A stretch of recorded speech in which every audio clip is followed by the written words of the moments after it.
Ko'z ishingga botirib qalam, qo'rqinchlik emasmi bo'zlamoq.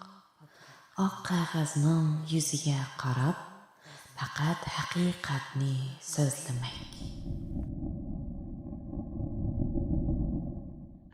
And so, yeah, I was wondering, as an academic, how you see that, and especially with the personal history that you talked about of like growing up in this situation of like your father being able to move to the States because of this academic solidarity, but then also being exiled from the country for some time because of his own political beliefs.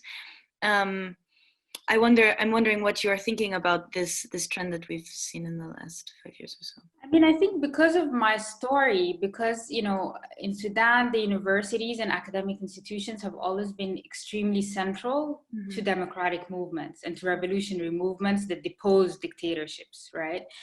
So I come from a context, from a country, from a historical context where the power of academic institutions as kind of places that insist on and support democratic rights is very central. And even in this last revolution, university students were a big part of this 2019 revolution. So in terms of what's happening now and these attacks on institutions that you're talking about, I think they are coming out of the knowledge or the sense that these academic institutions are places where that do kind of foster and allow for a kind of sort of openness and insistence on democratic activism. And so they're not, you know, there's this trend to shut them down, precisely because they pose a threat to the rise of these right-wing populist movements, and that's often why they're targeted. So I think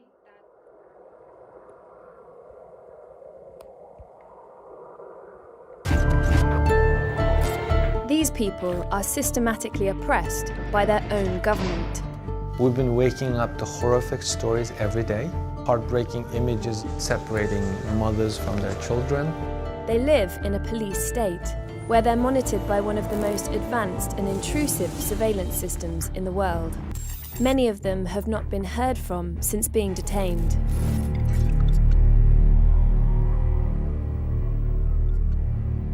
Currently, not everyone is being afforded this academic freedom. Since 2017, more than 1 million Uyghurs and members of other Turkic Muslim minorities have disappeared into a vast network of re-education camps in the far west region of Xinjiang, in what some experts call a systematic, government-led program of cultural genocide. Inside the camps, detainees are subjected to political indoctrination, forced to renounce their religion and culture, and in some instances, reportedly subjected to torture.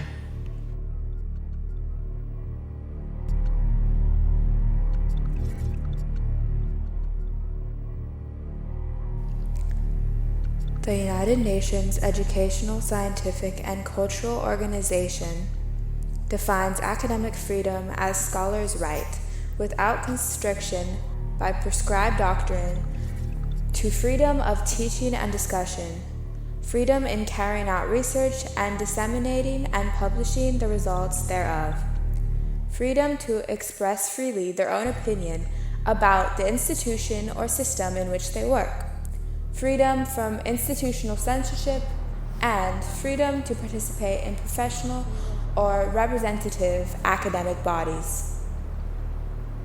Academic freedom is critical in top quality higher education communities and society generally.